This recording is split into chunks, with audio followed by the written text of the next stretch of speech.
LaFrac. Today, we are broadcasting from the Nature Museum in Grafton.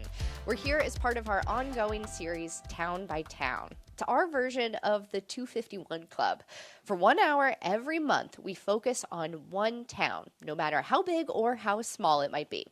We talk to residents, share local history and lore, and learn about what it's like to live there. And at the end of the hour, we randomly select our next town using a huge spinner, which you can see on Vermont Public's Instagram. Today, Grafton in Windham County. It had a population of 645 people at the time of the 2020 census. The Saxons River flows through town, and there are mountains nearby, like Bear Hill. What's it like to live in Grafton? Do you come here to visit, or maybe you grew up here? Tell us something that might surprise us about the town or your favorite spot here. You can email those recollections throughout this hour to Vermont Edition at vermontpublic.org. But because we are live on site today, we don't have our phone lines open right now. Our first guest with us this hour is Cynthia Gibbs, a lifelong resident of Grafton. She's also a former town clerk and treasurer. Cynthia, welcome to Vermont Edition. Thank you. And I should also say we have a full room behind you, Cynthia. Maybe everyone can do a little round of applause. There's our Grafton audience. So, Cynthia, first, for folks who have not been to Grafton before, what's it like to stroll through town? What's downtown Grafton look like? Well, a lot of the people do like to stroll through town, the tourists that come here. You know, there's Main Street, there's Pleasant Street and School Street, and there's little trails out to the ponds and so forth. And you lived in Grafton your whole life, right? So far. Is Hollywood calling your name? Are you going to make a late in life shift? No, actually, I did get something once. Because there's an actress named Cynthia Gibbs. Oh. And somebody thought I was her. I informed them I wasn't. All right, that's a story for another day. But first, tell us about where you grew up. You lived on a farm before moving into the village. What was the farm like? Well, the main thing was the orchard, but we didn't have any cattle or horses. We had turkeys and geese, chickens and ducks. And an apple orchard? In the apple orchard, yeah. Did you work on the farm or at the orchard as a little kid? Yes. I picked up the drops, got 10 cents a bushel. Ooh. That was for cider. Yeah. And then you moved into the village in your teenage years. Yeah, I was about 15. Do you remember what that change was like? Did it feel like a really big shift to go from living a little outside of town in town? No. Same folks were around? Yes. It was more convenient to get the bus to go to high school. Yeah. Mm-hmm. Yeah. What was different about town back then compared to now? What are some of the big changes you've seen? Well, there was a lot more local people. We didn't have a lot of people, you know, the old timers were still here and they hadn't died off yet, so it was much simpler. Yeah. Like it is everywhere else. Yeah. And when you moved into town, what's the house like where you lived? Is it still there? Oh yeah, my mother rented an apartment over on Pleasant Street. Mm-hmm. The Windham Foundation owns it now. It's called the Tuttle House. And we'll be talking to the head of the Windham Foundation later in the hour. They play a major role in town and own a number of buildings here. Now, Grafton, as I understand it, was a mill town in the 1800s. Or in the nearby area, there were sawmills and an economy that's very different than what it's like today.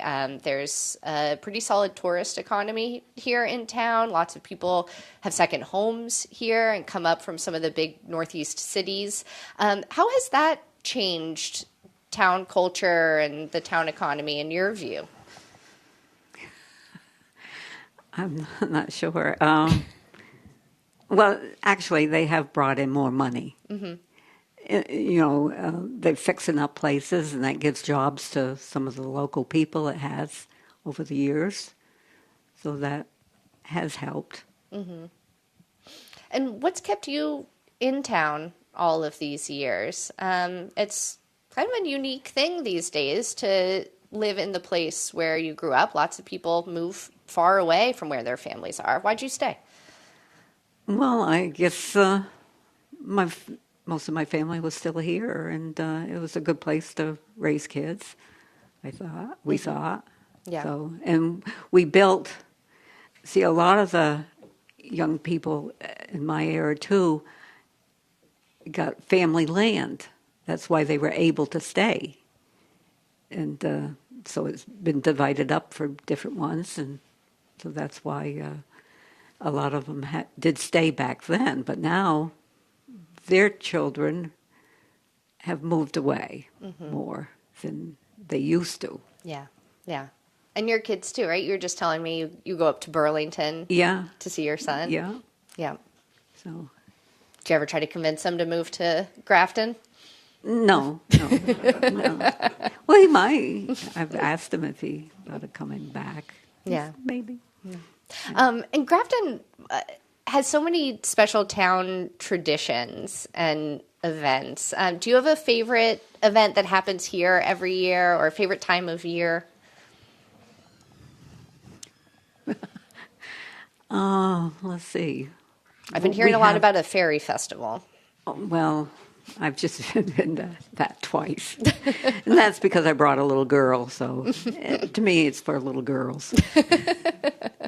Maybe little boys. Yeah. No. You're getting some notes from our next guest, Wendy Martin, who's sitting right next to you. Wendy, feel free to chime in. The VSO. Oh, the VSO, yeah. We have a date every year. We go to the VSO together, and The then two of dinner you? afterwards. Yes, Yeah. it's very sweet. And then the VSO that's out in the field there, Yeah. or the meadow. Oh. I found out fields are called meadows now. Yeah. And lastly, Cynthia, when you showed up to the Nature Museum here in Grafton, you had a book of photos with you, a photo album. I understand that you collect a lot of photos of your family and of town. Looking through that photo album with folks here today, I'm wondering if there was like a particular memory that stood out to you, or a person that you saw in that photo album that you like to recall with us today. Well, actually, there's a lot of scenery. We did a lot of visiting of old cellar holes. And so I got a lot of pictures of those and different hikes. We used to go on different hikes. The Grafton Improvement Association does a yearly hike up to the soapstone quarries. And then there were more hikes, too. Yeah. Yeah. Well, Cynthia Gibbs, thank you so much for sharing with us today and for joining the show. And we're going to introduce the woman right next to you now, Wendy Martin, who writes the Grafton News, a monthly newsletter. I have a recent copy right here with me. Wendy also works for Vermont Humanities. Wendy, welcome. Thank you.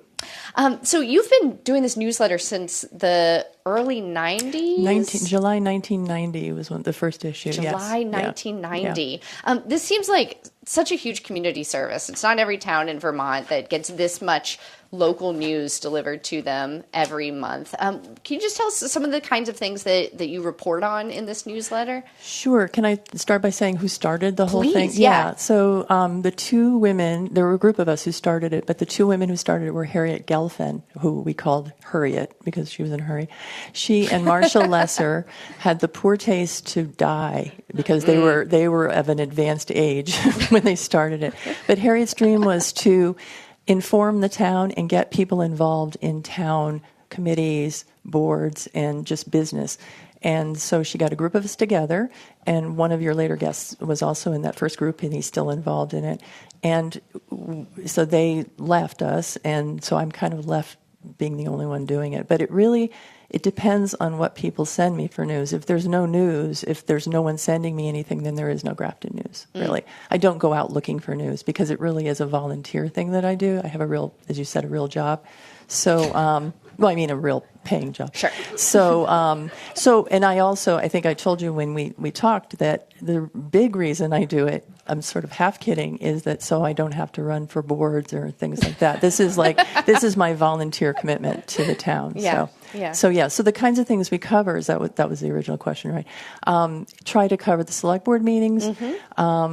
Try to have some sort of little feature of something that's happening each month. If the Fairy House Festival is happening, the VSO is next month, things like that. And the one thing that's lacking is kind of the school business, the school board business, because if I might be so bold, those meetings are super boring. They really are. They really are. And I find that there are big things that are happening with the school.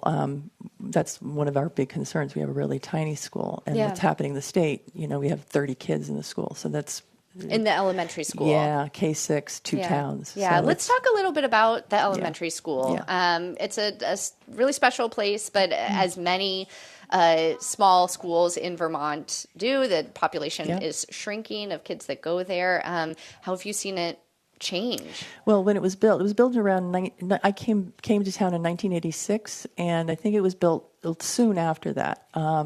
And it was built for 100 kids, because the prediction at the time was that there would be 100 kids in the school. At some, the population was growing, they said. Build it bigger, they said. And it steadily started going down, down after that. The 7th and 8th graders went off because there was a middle school to go to in Bellows Falls. And so a lot of things have contributed to it getting smaller and smaller. First, there are people homeschool. They send their kids to private school, like the Putney Grammar School, which is not so far away. And just there aren't places to live here. There are no longer any, but there are a few long-term rentals. Like when I came in 1986, we rented a place. We were lucky enough to buy it a couple of years ago, but there are a lot of short-term rentals. So that's like the big challenge here that I think a lot of places in Vermont are facing as well. Yeah. Okay. So a lot of space in town being used for things like Airbnb or VRBO. There are around 37 in this town of this size. So that's a big number of housing units that could be used for something else. Yeah. 37 in a town of 600 or 700 people. Yeah. So the school is a centerpiece of this town, and there's also a number of other local businesses. What are some of your favorite spots in town that you feel like really help bring the community together? Well, we're lucky to have a store. We are lucky. MKT is the store. And Junie Lupiani does a great job of trying to get involved in the community and bring people together. She offers dinners there, and she does catering and all that kind of stuff, too. So it's where my coffee's from that I'm drinking right now. Right. Yep. So we're lucky because I know the last town you covered, Belvedere, doesn't have a store, I don't think. Right. So I think a lot of these little towns, it's hard to have a business. So we're lucky to have that. We also have, because of my real work involves libraries, we have one of the best public libraries in the state for a town our size. So that's one of my favorite places to go.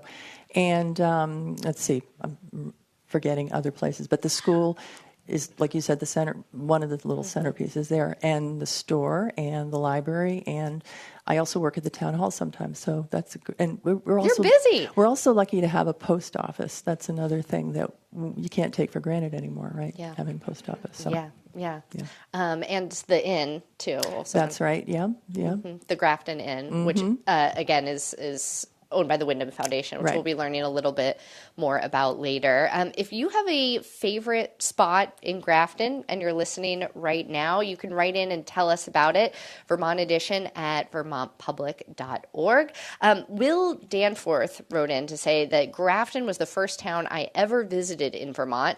I was a high school kid in Connecticut when my good friend Lynn brought me to Grafton to visit her grandparents who had retired there.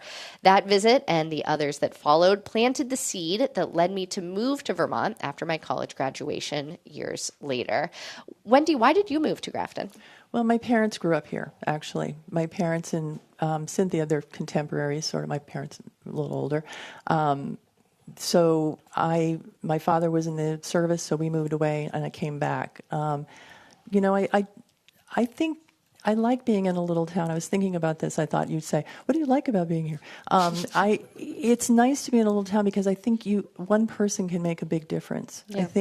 I think you can go to big cities and also make a difference, but I think in a little town you see the difference you can make, and hopefully it's a positive thing that you can do. And I don't feel like I know everybody anymore. Like there are a lot of people. There are 500 voters on the checklist now. And you can register now to vote through the DMV, so you don't meet those people anymore. So it's kind of like when people come in to vote, because I ballot clerk with Cynthia, and a lot of times we're like, we don't know who these people are. But so it's nice to know a lot of people, get involved in things, and make a difference. Yeah. So yeah, that made a difference to me. I was in New York City. I love being in New York City, but it was good to come back. That's very different than where we are now.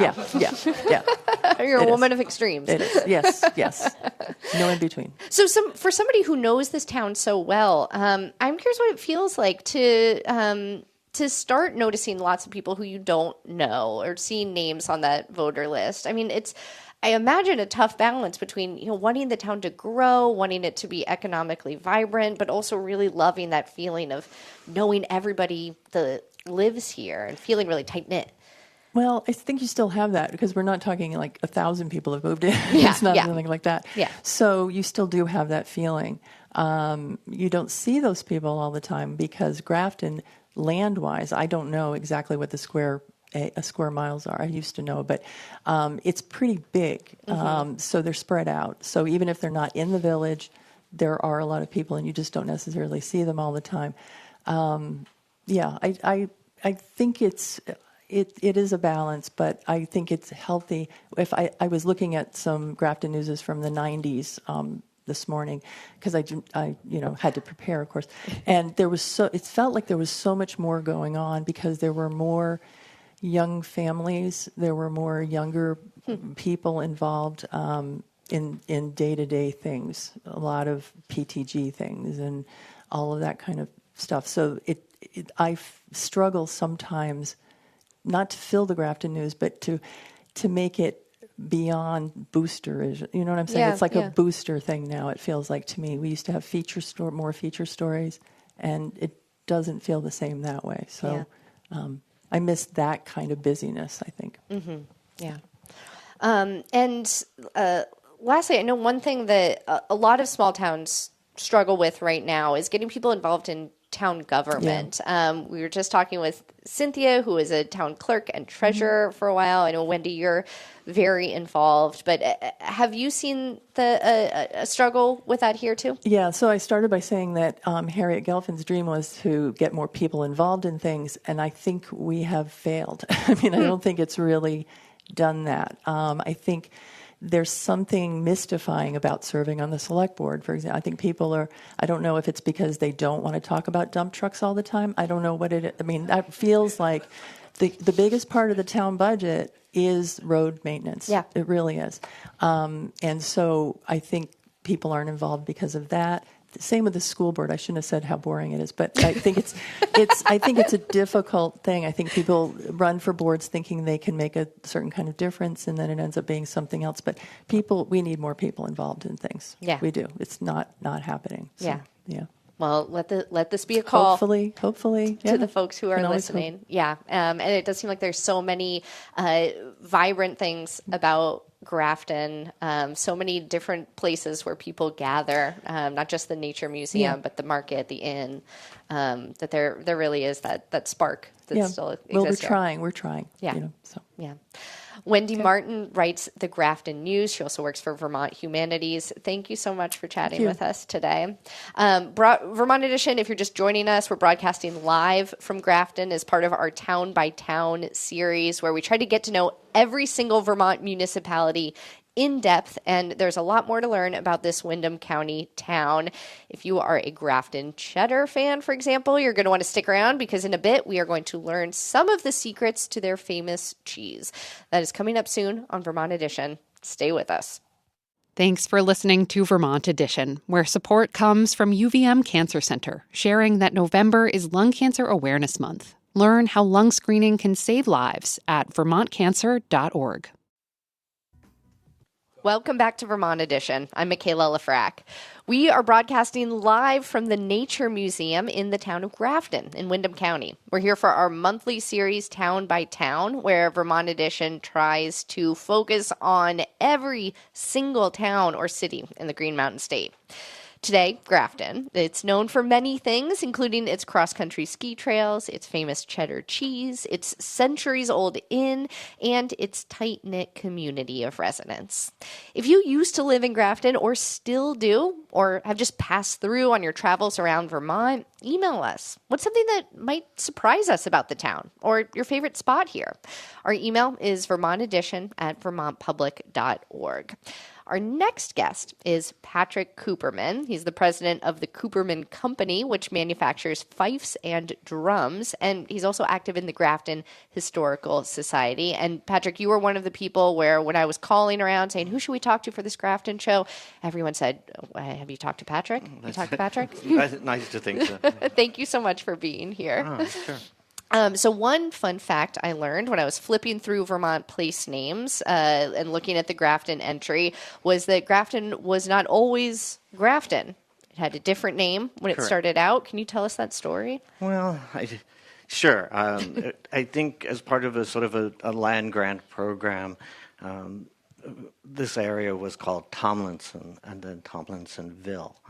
And the people got together at some point and realized that there was never really a person who lived in Grafton named Tomlin, and so they sought out to sort of reinvent themselves, which I think is a really important part of all the different things that I work in. It's about a sense of place. Who are we? And it starts right at the very beginning there when you're carving out land. Yeah. And so they put it up for auction, actually. And so a gentleman by the name of Axtell won the auction to name the town, and he named it Grafton after, unimaginatively maybe, after his where he had come from, which was Grafton, Massachusetts. But the exciting part of the story, of course, is that that his auction bid was $5 on a jug of rum. And the local lore is that he actually never paid the $5 to the town. So I guess we're free to change the name again. Maybe. But can you imagine now auctioning off the rights to name a town to just anyone? Sure, I'm ready. What are you going to offer us? Patrickville. So your family moved here in the mid '80s. Correct. After your dad bought a sawmill here. Correct. Is that right? Well, it's actually in Westminster. Okay, so yeah, I don't want to get too deep into the mill because it's not in Grafton proper, but I do want to know a little bit about what you all make there and with what materials. All right. So we make bentwood parts for percussion instruments principally. And so that would be tambourines, banjos, ukulele. Parts were made in the 20s, no longer made. But bentwood parts, all made from local hardwood. So within 30 miles, in fact, the first logs that we saw when I arrived here in the 80s were from Grafton. So, and even more recently, I mean, we will saw logs that are taken off of a farm on Middletown Road here in Grafton, and they'll be made right through to a finished drum, so people can really have that connectedness to the geography, the landscape, the products, the people who make them. So, you know, these small towns, there's a small number of people. I mean, our business has 8 employees, and 4 of them are from Grafton, and the person who saws the logs is a Grafton resident. And so, this connectedness is huge. I mean, Cynthia Gibbs' husband is related to the people who built the mill in 1926. So we're all about each other and this place. Yeah. Do you think a drum with Grafton wood sounds different than any other drum? Of course it does. Of course it does. But more than that, it has this spirit in it, so that, I believe in those sort of organic built-ins, and yeah, of course, in some ways it does. Yeah. Yeah. Well, we got an email ahead of today's show from David, who's from the neighboring town of Athens. And David writes that they frequent Grafton for hiking at the Grafton Outdoors Center, but especially enjoys the trails maintained by the Windmill Hill Pinnacle Association. The terminus of their trail network ends in Grafton at the Turner Homestead site. This historical landmark was once home to Grafton's most interesting resident, Daisy Turner. Her life and legacy are worth looking into when learning about Grafton, Vermont. So, Patrick, I'm so glad to have you here because you're going to help us learn a little bit about Grafton's most interesting resident, as David calls it. That's probably controversial. So Grafton is home to the Turner Hill Interpretive Center. Tell us about the Turners. Well, yeah, it's an amazing story. So Jane Beck from Vermont Folklife actually drew out this story wonderfully in our lifetime. And so Jane had come here to meet with Daisy and create an audio sort of oral history project. But it just became bigger and bigger and began to reveal so many more topics and things that were important not only to Grafton, but maybe more epically to the world. So Alec and Sally Turner came to Grafton, I think around late 1860s, early 1870s. And Alec was an escaped slave, and Sally was an emancipated slave, so slightly different. But they came here and created a life here, a home with 13 children. They were activists, and they were outspoken, and they were just a very strong part of the community. With their own character, and so the Turners, the Turner Homestead, which we now call Journey's End, that's the name that Daisy gave it. Is really in some ways an anchor, a southern anchor for the Vermont African American Heritage Trail. So that was a really big part of our developing this story, or broadening our focus on that story of the Turners. As an example of hill farmers, there's so many things that could be about the suffrage movement. So Daisy just was a storyteller, and just big and large, and just really projected the story to us. And there are many recordings, as you were alluding to, of her speaking and singing. That's right.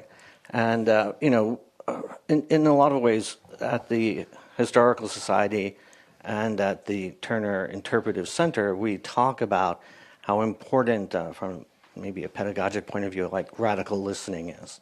And so Daisy is a perfect example of why it's radical. So we think of these things, and rather than telling the story of Daisy. So, whenever anybody says to me, "Tell me the story of Daisy," I'm like, no, man, I don't have standing to do that. I always think Daisy's standing behind me saying, "Shut up and listen to me." I can tell my own story. Yeah. And so we've made a big effort to present the project in that context throughout the town.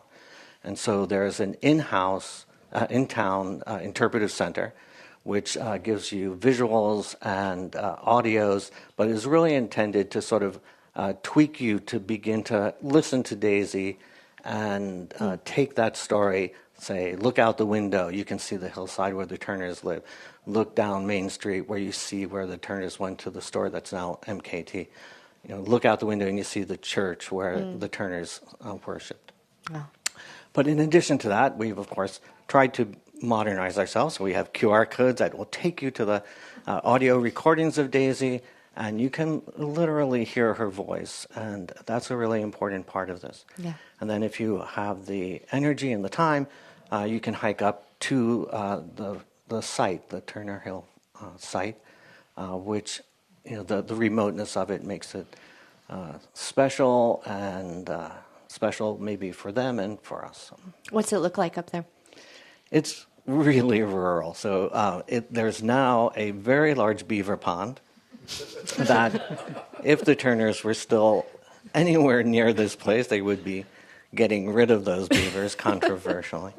But there's only one building left of a farm that included many outbuildings and stuff. So there's a camp up there. It's called Birchdale Camp, which was built in 1910, and it was used by the Turners as so a 1910 Airbnb. That topic came up, so they rented out to hunters, and hunters would come to town and stay up at Birchdale Camp. Vermont Preservation Trust identified that building as an important historical site, and they worked, very hard on bringing that project or securing that project, and then they partnered with the Windham Foundation ultimately to become stewards of it. So we do all of these partner organizations, whether it's Vermont Folklife, Preservation Trust, Windham Foundation, and a bunch of other partners to create that project up there. Ahead of today's show, we got an email from Craig, resident of town, former president of the Grafton Historical Society, he said. And he wrote to us about the Park family who came to Grafton in the late 1700s. Craig writes, following the Park family to Grafton was an African-American man named Prince Park, known locally as Captain Prince. He had previously been enslaved by Martha and Hezekiah Park. They freed their slaves at the start of the Revolutionary War as long as they joined the army. Prince enlisted and served for 6 years in the Connecticut line. He was discharged with a badge of merit for his honorable service, and the document was personally signed by George Washington. Fun fact. Pretty impressive, yeah. Yeah. Craig did a great job of teasing out that story. Yeah. Well, lastly, while we have you, Patrick, I am curious how you've seen the town change over the last 40 years. Is there one element of a shift in the town from when you first came here in the 80s to today, 2025, that might have really surprised Patrick of 1986, 1987? Maybe a little bit. I mean, I think some of the changes in the type of people who are visiting here. So yeah, I mean the inn changed from a tourist destination to a wedding destination. So that would be maybe the biggest glaring change. And then the houses themselves have the trend towards renovating and making fancier these old farm homes, is something that is really noticeable.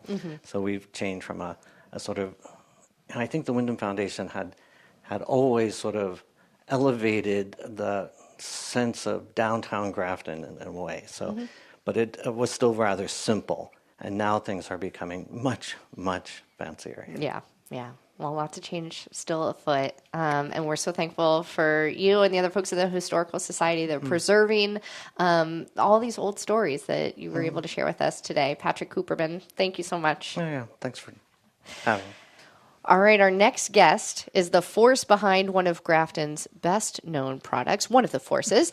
It's cheddar cheese. Kent Underwood runs the Vermont Farmstead Cheese Company, which bought the Grafton Village Cheese Company earlier this year. Kent, welcome. Thank you.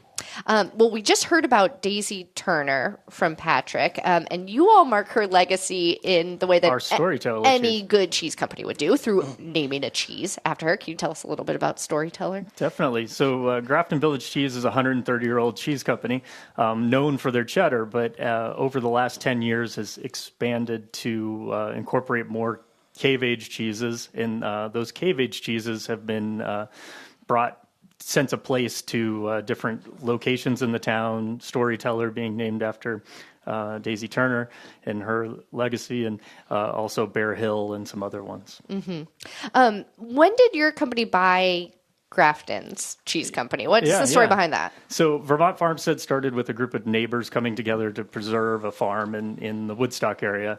And then we've always had a great collaborative nature with Grafton Village Cheese. The Vermont cheese community is very interlaced. And the opportunity here earlier this year came about to acquire Grafton. So I'm the newbie to town as far as getting embraced in the town and being able to tell the story, but a lot of similar fabric between the two entities, and we're excited to carry that forward. Patrick and I were just talking about the difference in a drum built with Grafton wood compared to any other drum. What is different about a cheddar made in Grafton compared to any other of Vermont's many award-winning cheddars? Definitely. A lot of it comes down to the taste of place, and we support about 400 cows in the region, 400 to 500 cows in our production. It's a testament to the cheese makers that are making the cheese. It's all still very handcrafted, and it's a great testament to all the patience and work that goes into producing the cheese. Grafton recently won 6 awards at the American Cheese Society contest this last summer, and that's a true testament to our team as far as they're caring about the cheese they craft. It's been produced for over 130 years. Wow. 6 awards. You swept. Vermont in general punches above their weight as far as being able to, amplify what we do in Vermont and elevate Vermont cheese. So. Yeah. All right. So tell me a little bit about how you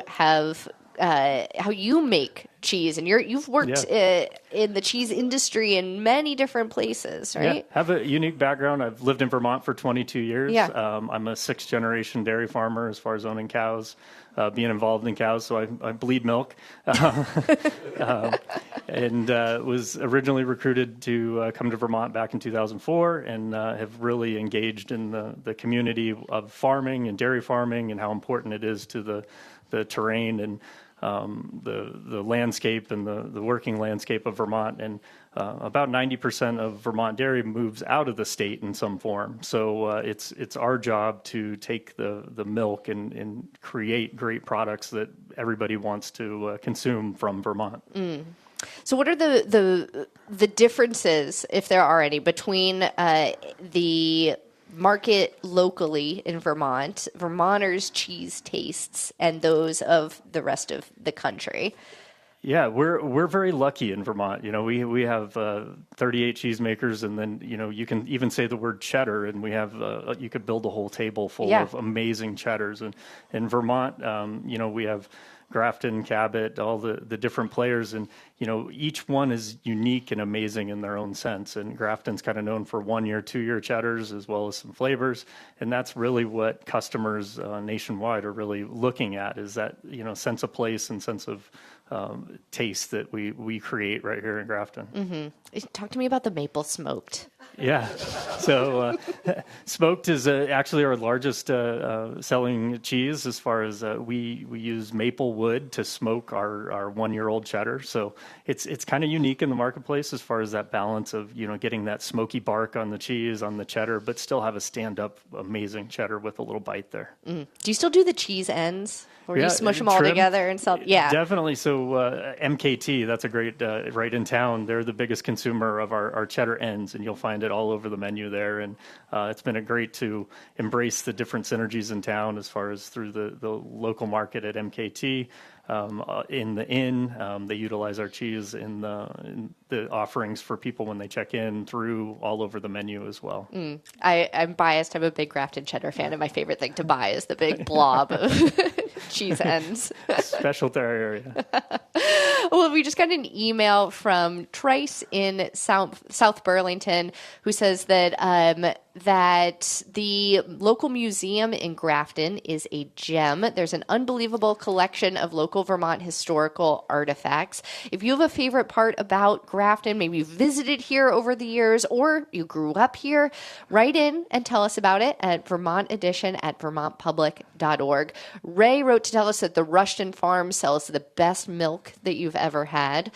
Kent, you said that you source your milk from the area. Where? A variety of areas. It does extend a little into New Hampshire, but Mark Rushton's farm right up the road is actually imperative to our cloth-bound cheddar. That milk directly goes into our cloth-bound cheddar, which won at American Cheese Society for the top cloth-bound cheese in the nation. So, there's a variety of ways for preserving cheese as far as, in cryovac and 40-pound blocks, which would be more widely used. But then there is that draw to finding cheese as you would all over Europe being produced right here in the region. And that cloth-bound cheddar is a just testament to the dairy farm right up the road with Mark Rushton. So I imagine you have a very refined palate when it comes to cheese. Do you think that you can suss out what is being fed to the cows when you eat a cheddar at the end of the production line? That's a great question. There is subtle nuances. The cow is a great representative of what she's consuming, whether it's in the grass being consumed fresh or in siled feeds or dry hay. They all come through in uniqueness. I won't say any are better than others, but it's just a great representative of what the land is doing at the time. Yeah.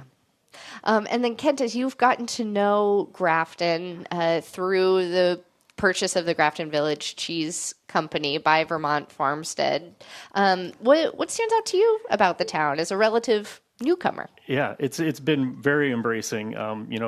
South Woodstock, where our headquarters, our main farm and creamery is very similar, and that fabric certainly does resonate with the ownership team around being able to make Vermont Farmstead and acquire Grafton. The two brands stay independent, but there's a lot of behind the scenes synergies, and that's very similar into a lot of industries in Vermont, and that's we're very fortunate to be part of the community. Kent Underwood runs the Vermont Farmstead Cheese Company, under which lives Grafton Village Cheese. Kent, thank you so much for joining us today. My pleasure. Well, we have to take one more short break here. We are broadcasting live from Grafton as part of our mission to visit every town, village, and city in Vermont. We have to take one more break, as I said, but when we come back, we are going to be picking our next town, and it could be yours, so don't go anywhere. This is Vermont Edition. Welcome back to Vermont Edition. I'm Michaela Lafrac. We are broadcasting live today from the Nature Museum in Grafton in Windham County. This show is part of our monthly series, Town by Town. Now, one of the major forces in town is the Windham Foundation. It's a nonprofit that owns and operates 56 buildings in town, including the Grafton Inn, a cross-country skiing center, and nearly 24 property rentals. They also steward over 1,000 acres of open land and forest. We're joined now by Dan Lerner, the foundation's executive director. Dan, welcome. Thank you very much. All right, so tell us a little bit more about all the stuff in town that the Windham Foundation touches or owns. It's a long list. It is, and you just named a few of those, Okay. so thank you for doing that. Could we do a very short history lesson? Let's do Very it. short. Yeah, dive in. So in the early 1960s, the Windham Foundation was formed by a man named Dean Matty, who actually lived in New Jersey but had strong connections here in town, and created a foundation that he hoped here in his adopted town of Grafton, Vermont, would be a place where historic preservation and economic development and a really robust civic life could all go together. And the Windham Foundation did acquire a lot of those properties, most notably the Grafton Inn, at that time, and began to invest in those and rehabilitate those. But what was really clear from Matty's intent from the very beginning, even as these buildings were being restored and made into good condition again, was that Grafton would not be some sort of a museum. The vision was that this would be a living, working, breathing place. Mm-hmm. And so the restoration of the Grafton Inn, which today employs over 50 people, was a big part of that. And then just a couple years after that, the construction of the Grafton Village Cheese Company plant just down the street from where we're sitting, that Kent was just referring to, was also a big part of that. And so that was sort of the initial guiding vision. There's a lot of land as well. You mentioned forest land, open acres as well, about 10 fields in town. And then the Rushton's Farm, which we also call Idle Acres Farm, is owned by the foundation. All of that fits the very same fabric of the pieces and parts of the original vision that would make for a really vibrant, robust, if small, community in Vermont. Yeah. The Grafton Inn, which you just mentioned, it's one of the oldest continually operating hotels in the country. Do you have other history about it that you can share? A little bit, yes. So the Grafton Inn, if you've ever seen a photograph, if you haven't actually been to Grafton, is probably of the main inn building. Mm-hmm. But the Grafton Inn actually encompasses 9 buildings, not just the inn that's captured so often. The inn opened as an inn in 1801, although the building is a little bit older than that. And it has a very interesting history through the 19th century, moving through different hands, different ownership, getting a third floor added, different kinds of renovations. And for a long time, the Grafton Inn was attractive because if you were in Boston and you were headed to Montreal, your route very likely took you through Grafton. And Grafton was known as a lovely place to be and a nice place to spend time, as it still is. And along the way, a lot of famous people from American history found their way to the Grafton Inn. And if you check in at the front desk, you can see some of those names carved over the check-in desk. U.S. Grant, Teddy Roosevelt, Kipling, Ralph Waldo Emerson, among others. Yeah, I heard Grafton was a big stagecoach hub. Indeed it was. Yeah. Indeed it was. So the foundation has done a lot to preserve old buildings in Grafton, to keep a lot of businesses afloat. But it is also, one force in town, in a town that has seen a lot of change, as we've been talking about, including rising costs, is particularly the cost of trying to rent or buy a house. It's hard to do that here, as it is in many places in Vermont. So I'm curious how you see the foundation playing a role in keeping the town affordable for year-round residents. Well, that's a tricky one. And as you say, that problem is nowhere near unique to Grafton. Small towns all over Vermont, and I would argue all over New England, are probably dealing with the very same challenges. What the foundation can do, particularly through the arm of the Grafton Inn, is provide good employment. As I mentioned, it's over 50 people who work there. They are housekeeping, restaurants, servers, and other kinds of jobs. So we're able to do that. I work in an office just down the street from the inn, and we have a handful of employees there as well. We have a maintenance team that is tasked with taking care of those 55 buildings and 3 bridges. So employment is one of the ways in which we can do that. We do also, as you know, we're a landlord, and we have a mix of residential and commercial properties. Very recently, actually, we've opened up a few new offices for rent right over the Grafton Village Garage, which is also a Windham Foundation property. You may have seen that when you came into town. There's a half a dozen offices there. So we're trying to provide different avenues for people to work and to find employment. But again, the cost of housing in Vermont, not just in Grafton, not just in Windham County, is very high. And transportation costs are high, and energy costs are high. And the foundation is a really important part of the fabric of the community, but I'm afraid we don't have a silver bullet for all of those much larger societal problems. Yeah. As we heard earlier, there's about 35 or 40 short-term rental properties in town, for a town of about 600 or 700 residents. Do you see the Windham Foundation ever getting into the long-term rental game? Well, we are. Some of our properties, houses or apartments, are rented on a long-term basis. And have been for a number of years. The Airbnbs, again, that's I know there's a lot of chatter about that in town. Yeah. And I think there's in some ways it's a little concerning because that's a property that maybe isn't lived in by a family full time. But it's also made me wonder, what is it about Grafton that can support 37 Airbnbs? Why do people want to come and stay here? And I think it's because Grafton has an amazing history and a lot of good stories to tell, a lot of fun things to do. And one of those, it's come up a couple times in the conversation today, is the Grafton Trails and Outdoor Center. And that is, again, just down the street from where we're sitting, sometimes known as Grafton Ponds as well. It's all the same place if you hear both terms. Yeah. And that is a place that someone told me yesterday is it's a hidden asset. I thought, you know what? We need to unhide that. Let's make sure it's not hidden anymore. Well, you guessed my last question for you, Dan, which was, what is a hidden gem of Grafton that we haven't talked about yet today? Well, it's a little ironic to think of a 500-acre property as a hidden gem. Hidden in plain sight. But in a way it is. There's a lovely, large field there where the VSO, the Vermont Symphony Orchestra, comes, followed by fireworks every summer. We have miles and miles and miles of trails. There are swimming ponds. You can hike. You can mountain bike. You can cross-country ski. We groom the trails in the winter. And one of the things that we're working on right now is trying to find more and new ways to expand what goes on at the trails. Part of that requires dealing with the state, and we're working through an amendment to our Act 250 permit so that we'll hopefully be able to offer more things there, but also engaging the community. We have a brand new Friends of Grafton Trails volunteer program. It's just now getting off the ground, and we're going to invite the community to come dream with us and imagine with us and help us clear some brush at the same time, and all kinds of fun stuff. That's a good ask. Dan Lerner is the executive director of the Windham Foundation here in Grafton. Dan, thank you so much for joining us today. Thank you. We've gotten some great emails from Graftonians during today's hour. Frank writes that they are an 8th-generation Vermonter who grew up in Grafton. My grandfather, also Frank Jones, was a staple of the Grafton community his whole life. He was the town fire warden and a caretaker for many properties in Grafton.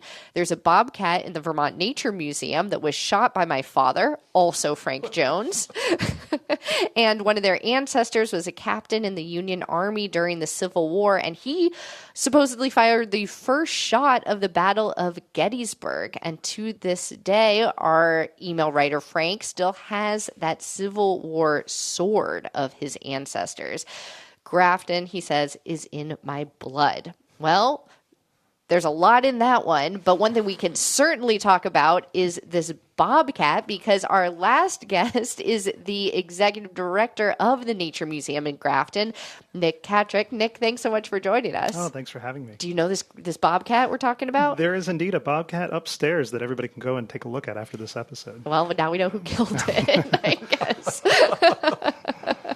Tell us a little bit about the Nature Museum and where we're sitting right now. Absolutely. So the Nature Museum, we're a regional nature center, and we get to teach people who come and visit Grafton or who live here in Grafton about the world, what surrounds us, the ecosystems that support everything we do.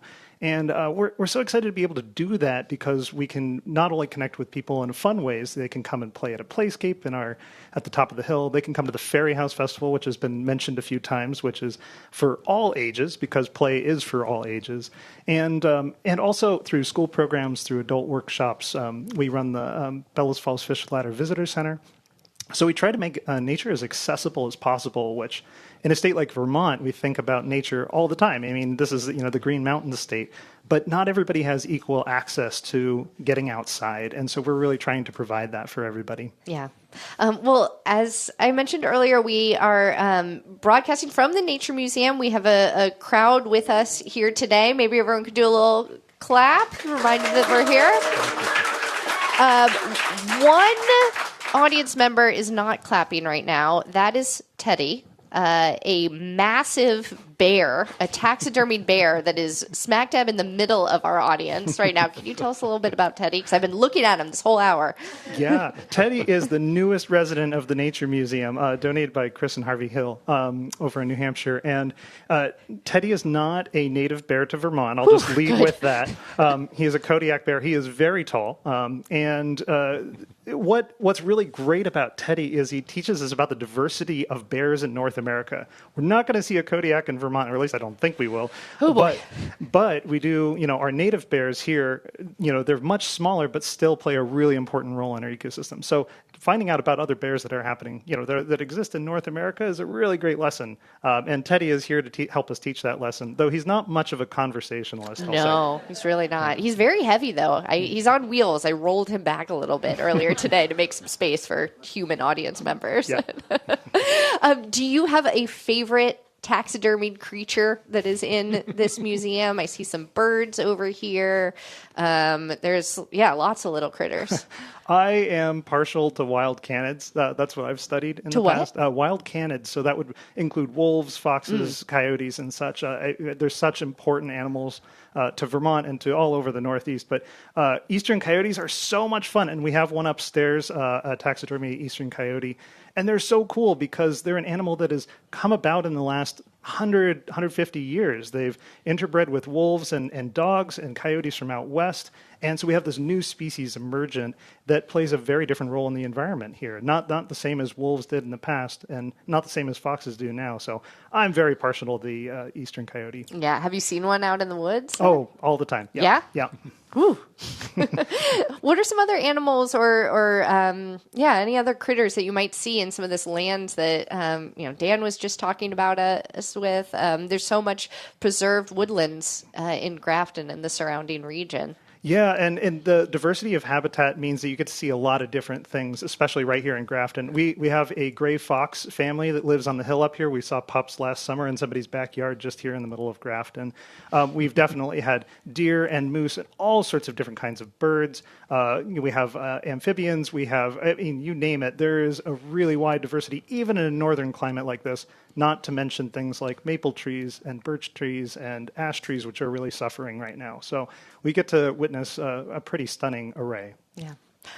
Well, Nick, you are going to do us the honors as our host today of spinning our big, colorful Wheel of Fortune style wheel to help us pick our next town in our Town by Town series, where we are trying to go either visit or talk about for an hour every single one of Vermont's 252 towns and cities. So first up, we are going to select the county that we'll be going to next. I'm going to come over here so folks can hear on the radio what this spinning wheel sounds like. I have been accused multiple times before today's show of some sort of collusion to get us to Grafton because my husband's family is from here. That is not the case. All right, spin away. All right.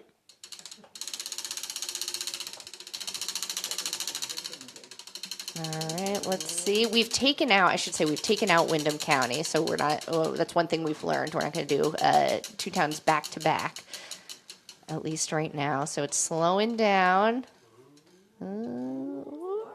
Washington County. All right, and then our producer John is going to pop this out, and on the back are the towns. Nick, can you pick a number 1 through 20? 9 is a great number. 9, all right. Berlin. That's where we're headed next. Town of Berlin in Washington County. So if you are a Berlin resident, there's something that you love about the town, give us a call, or don't give us a call, not yet. At least you can write us an email at Vermont Edition at vermontpublic.org, and we'll be heading there in December. Nick, thank you so much for welcoming us here today. You and your staff have been wonderful here at the Nature Museum, and it's definitely been the most diverse audience of humans and creatures that I've ever broadcast in front of. So thank you. We're happy to have you. And be sure to, yes, big round of applause for the Nature Museum. Be sure to join, stop by if you are ever in town. All right, well, that is all the time that we have for today. If you want to see photos from today's taping or video of our big spinning wheel of Vermont counties, you can check out Vermont Public's Instagram account at Vermont Public. Our show today was directed by Jen Jarecki and engineered by Phil Edfors and Peter Angish. Extra support today from Michelle Owens and Catherine Hurley. John Ahrens is our managing producer. Andrea Lorian, Daniela Fierro, and Aaliyah Papes are our producers. Our theme music is by Myra Flynn. I'm Michaela Lafrac. Thank you so much for listening, and we will catch up again soon.